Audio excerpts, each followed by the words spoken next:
There are wounds that time hides, but never truly heals. Hey, he's on the front line. In Kenya, we've seen protests, we've seen pain, we've seen young lives fall in the streets. Not in war zones, but in peaceful demonstrations against unfair systems. Behind the smoke, 3 bodies remain.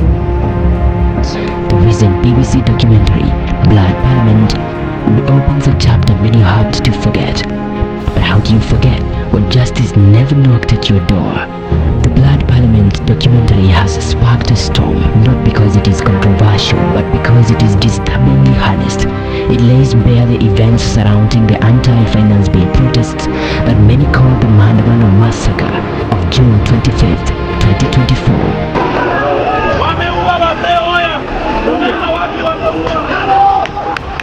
And though some politicians would rather close that chapter, Kenyans have not moved on.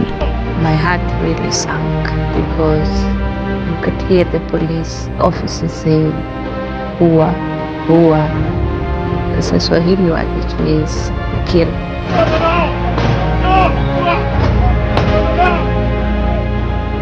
Some leaders now claim the BBC is igniting old wounds, but truth be told, these wounds never healed.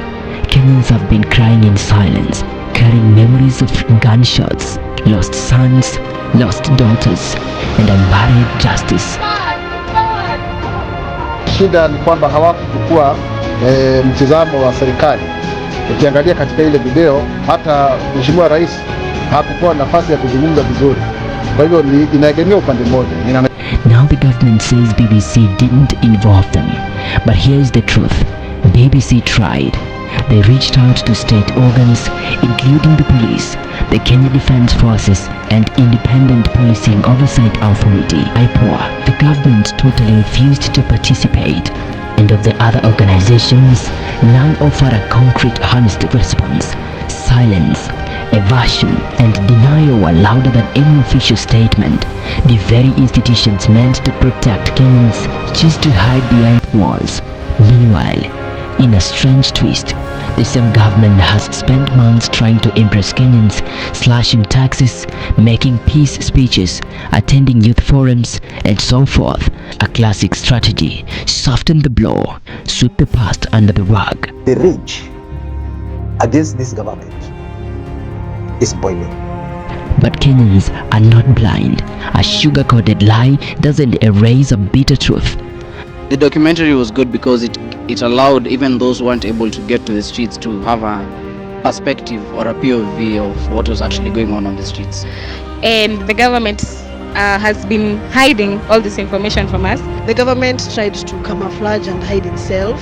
There are also false claims flying around that BBC never did similar coverage on the Capitol Hill riots in the US. That is simply not true.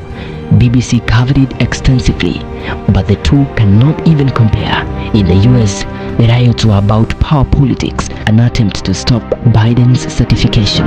In Kenya, people were protesting to survive, fighting taxation, demanding dignity. That difference is everything. And now, the world is watching. The international community isn't silent. Burkina Faso's President Ibrahim Traore, for instance, boldly questioned Kenya's democracy, wondering how a nation can silence voices of its youth with bullets. It is not just a question to the Kenyan government, it is for all of us. Photos are being taken off the internet and being edited. It is not about the documentary.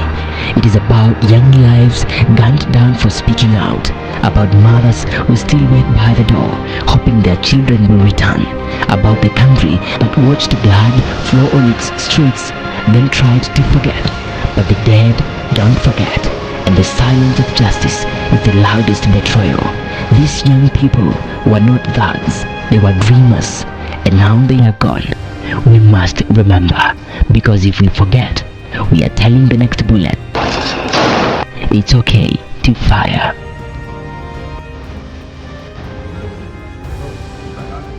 My name is Sam Kivuva, and this is African Tales.